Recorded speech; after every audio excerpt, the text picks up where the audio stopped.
25, we would get $250. Put that towards more StarCraft 2 awesome content creation, etc. So we are at 99 sold, and if we can sell one more, we will have reached our long-term goal of 100 slippers sold, and more importantly, we'll get $250 towards Base Trade TV. So I'm not telling you guys buy them if you don't want them, but if you're looking for something comfy and soft, me and about 99 other people plus Zombiegrub can vouch that these slippers are amazing. Not to mention all the people on Kickstarter hopefully have got theirs or are getting theirs soon.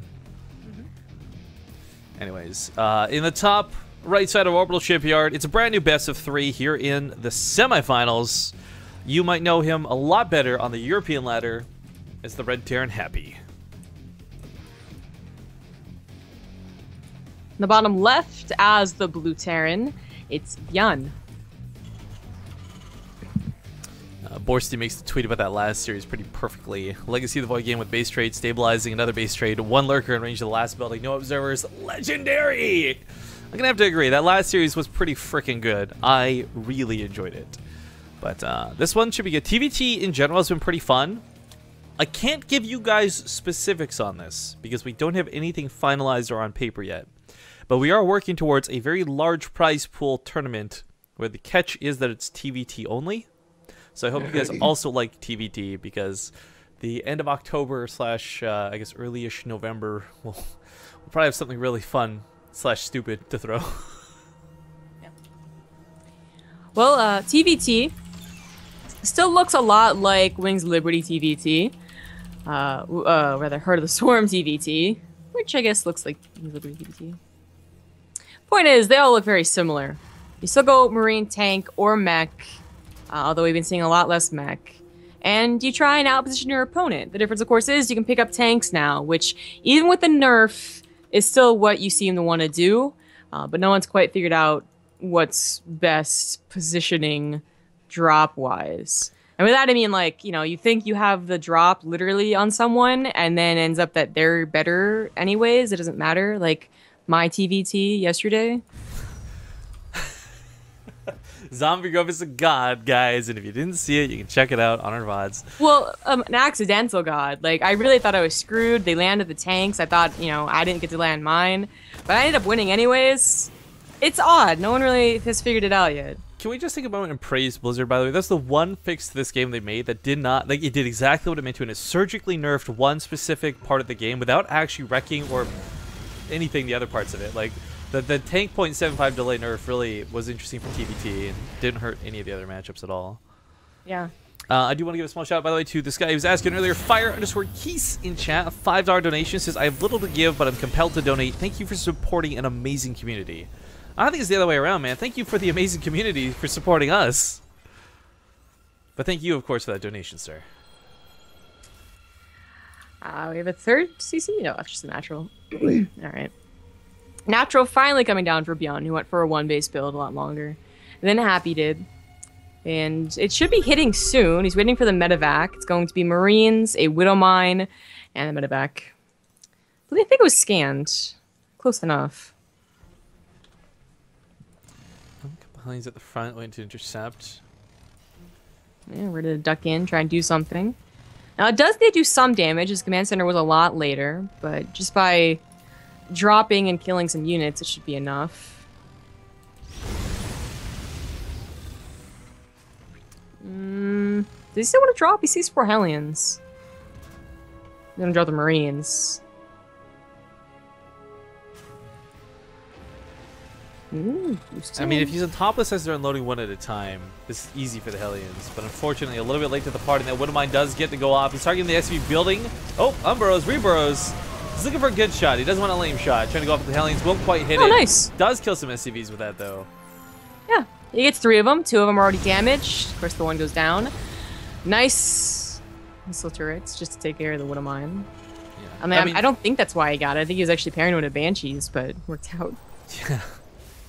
I mean, that was definitely not enough damage to devastate Happy. Happy's not screwed because of this attack. In fact, both players have equally lost resources. But at the end of the day, it's TvT. And what I love about TvT is even if this was putting him behind, this is the one matchup where comebacks are more possible, more relevant than ever. So we'll see how this plays out. Now, we do have a lot of Hellions in play. And we have very decisively seen everybody avoid mech in TvT. Happy still has not started to invest in anything like stim or combat shields or anything. If he's going to play mech in this matchup, and you know, Byun hasn't started on those things either, that would be very interesting to see, because Happy does like playing mech when he gets the opportunity. Yeah. Third CC is about to finish up for Byun, actually. Ooh, this attack is not going to go well. No, did not. And this actually puts Byun in a pretty good position. He's down in workers a little bit, but he's going to have really boosted economy here, as he realizes it's pretty safe to take his third base fairly quickly. There goes his production, which is the one thing that has been missing. His tech is going to be pretty darn late, so stim, as well as combat shields. Tank drops are funny. I know that we talked about this when we were doing it. And I was like, it's a stupid strategy, and then they end up going for it too. We're both just kind of like, what? But these tank drops being escorted by the Vikings are actually really cool, because this will actually give so much more power to Happy's tank drops. But Byun does have his own Vikings out as well, so this won't be super one-sided. I mean, Viking control is already going to be pretty important in Heart of the Swarm, and it was always important because it gave, you know, your vision, but it is becoming even more so in Legacy of the Void, where if you have Viking control, you not only have the vision, you can also stop their tank drops dead in their tracks. Does absolutely win the air war. Yeah, it lands the Vikings just because it's kind of scared more than anything else. Not a lot that can be done here at this point. On Sieges to go for a kill or two, might get one. The Viking. Yeah, not a very good drop from Happy. You just did not expect that amount of Vikings, I'm guessing. I mean, two... Yeah, again, like Heart of the Swarm, okay, maybe your opponent doesn't invest in the Vikings, especially if you know your opponent is likes to play Marine Tank, the bio player. But in Legacy of the Void, it almost always seems to be beneficial to get to at least 4 Vikings before stopping and reevaluating. Oof. Happy goes into his own, you know, Marine Tank, but Stim's way far behind. Yeah, Stim, I'm a lot less worried about Stim than I am combat shields, to be honest, because the longer it takes that Stim to finish, of course, the longer it'll take the combat shields, and just feel with... Ooh! That medevac somehow unloads all 4 of the Hellions, by the way. Oh my gosh. They're getting to the middle line. He might actually get some very serious damage on top of the SCVs, but can't find a good angle of attack, so ends up only killing a very small amount.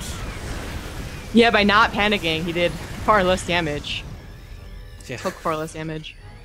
It's actually... Because if he had pulled those in any way, it would have just lined up with the Hellions perfectly. But... Anyways, go back to the point for combat shields. A lot of this is what Marines can take for damage. And unfortunately, if you've got Marines without combat shields, if you stim once, the tanks obliterate them. It's not even a close fight. But if you've got those combat shields, you can always take those 1 or 2 extra hits, and the long cooldown on the siege tanks is what makes those combat shields so much more effective. Byun has a bit of an army supply lead, both in the faster 3rd command center, but also just having all of the better fights, basically. As small as they are, he's been winning every single one. He's looking to push out and... contain a little bit. Now, Happy, the one thing he does have is not stim, but he does have those... Oh, never mind. Never mind, I thought those upgrades were a little bit farther behind. And I guess they technically are, but... He'll have 1-1 above his opponent for a very small amount of time. Very small. The Vikings are going to try and catch the medevac once again, will barely not, but the Marines might just finish it before it unloads. Attack not too great. Yeah, no matter what he's doing, it just doesn't seem to be very worth it. I mean, I like that Happy's being active. He's picking up some of the Vikings things. I like that he's being active. Sitting at home is definitely not going to win in this game, but unfortunately, he is throwing away a lot. And it gets to this point where after your 4th or 5th drop, you realize, like, okay, maybe I've given away a little too much, because your army's just going to be a fraction of the size of your opponent's. In fact, beyond almost doubling the army supply. Yeah, everything is really kicking in, all lining up. His production looking very smooth, and his tech is also finishing up. His combat shields will be a little bit ahead. But he pulls back. He's going to take care of the rocks, looking to expand to a 4th base. And then maybe he'll go out and attack, but no big attack yet. And this could all change drastically depending on the big attack. Who gets the better drops on the tanks? Who gets a better concave? I could definitely make up even 30 army supply. Oh, it just occurred to me, by the way. Almost all the Zerg are out of the tournament. True is the last one standing. Just so used to seeing, by default, Bly or somebody in the finals, you know? Yeah, TvZ, TvZ, TvZ. This will be interesting, though, because on the bottom half of the bracket, it is the diverse lineup. We've got True versus Beastie playing right now. The winner plays against Patience, and that's the match we cast after this. But this match sends somebody through to the finals no matter what. So it's a Terran versus something, no matter how this plays out. Always want to have your tanks loaded up and those medevacs ready to go. Learned that pretty early on in Legacy of the Void. If you didn't have your tanks up in your medevacs, you're almost always going to take the worst fight, whether it was 1 tank or 7 tanks. You just always had to have them ready to go to be in position. This is where it gets really tricky. I mean, if you unload all of your tanks at once, they do clump up.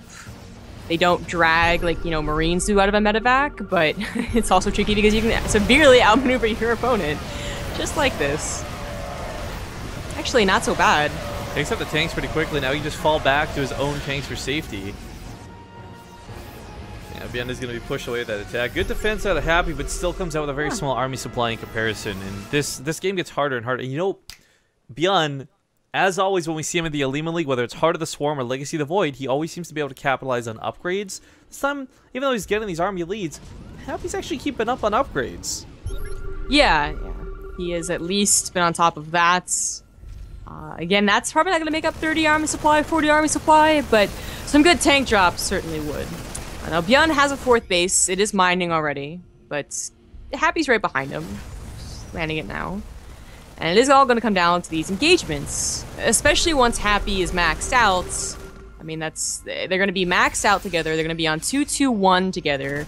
It's really going to be up to the control of each player. And in Heart of the Swarm, I would absolutely give that to Byun. But in Legacy of the Void, no one really knows what tank drops are going to look like until they unload. Yeah. They're just very odd. Oh, hey, after this engagement, big shout out. But hang on, first off, we got to take the engagement. Tanks unloaded into tank fire. Big mistake out of Happy. That's going to be pretty much game, I feel. Yeah, that is. He was already down 30 supply. He needed a good fight to help him till he was maxed out, and he just took a bad one. Just going to charge forward with those tanks. I remember casting Heart of the Swarm going, like, we can't wait to see how Byun handles the game, being able to pick up tanks. We can't wait to see Byun actually get Legacy of the Void going. And we see that he's mastered it quite quickly. About 2 weeks in is all he's been playing Legacy for. Man, Mule coming down from Happy. Actually kills a tank. Isn't entirely worthless. Yeah, the friendly fire is always nice if you can actually pull that off. A lot easier said than done a lot of the time, however. Tanks unloading once again. SCV line getting obliterated. Still holding on with these workers, but this production out of Happy has kicked into full effect. Is it going to be enough to break? And the answer, probably not. He's got more medevacs than he does units on the ground. And I think that with this last little bit dying out, Byun's pretty much locked this game down. Yeah.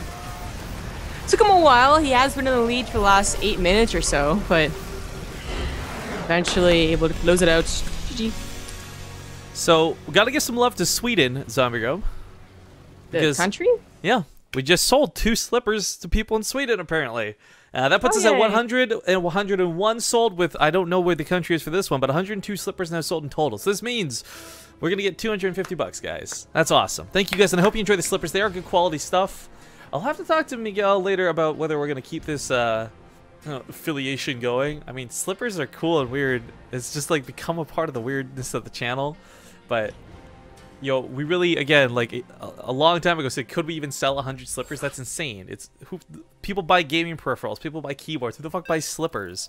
But apparently 100 of you wonderful bastards and like 36 people from Kickstarter, you're the crazy ones who bought slippers. So thank you guys so much for supporting us.